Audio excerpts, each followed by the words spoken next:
So I went up to the IFI last night in Dublin to check out La Belle et la Bête, or as translated, Beauty and the Beast. Nope, not this one, but this one. This is La Belle et la Bête. It's the 1946 seminal French classic directed by Jean Cocteau and starring Jean Marais and Bete. The film is an adaptation of the classic 17th century French novel by Madame le Prince de Beaumont, telling the story of an ugly beast whose heart is melted by a beautiful belle. The story most people will know from the Disney early 1990s version of Beauty and the Beast. This is black and white. It's very stylized. The sets are fantastic.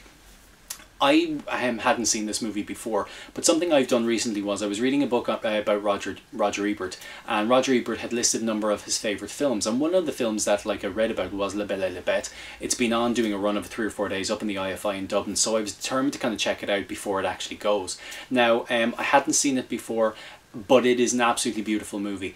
It's a movie which is a fairy tale, and it very much feels like that. It's a cross between sort of a fairy tale, a theatrical version in terms of stage production, which is filmed, and a sort of a nightmarish vision of a fairy tale, which I actually think plays really, really well, because obviously if you read the early Hans Christian Andersen tales, or the Grimm Brothers fairy tales, or any other sort of urban tales, in particular from around Europe, Western and Eastern Europe, a lot of those tales are done as sort of, you know, cautionary tales. They're quite dark, they're quite grim, very gothic. And actually, as I say gothic, the BFI in England actually did a 5K restoration of La Belle et la Bête, and this is what it is, and it played at the Gothic Film Festival in London a couple of months back towards the end of last year, and it's playing in Dublin now at the moment.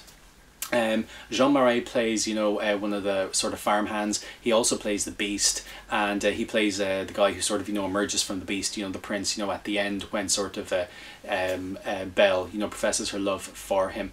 It's an old classic romantic tale. As I said, you know, there's a number of things from Beauty and the Beast in the early 1990s that it borrows from the 1946 adaptation by Jean Cocteau, sort of, you know, the enchanted candelabra and stuff like that, and, you know, sets, you know, setting around sort of, you know, a very large ballroom and stuff like that.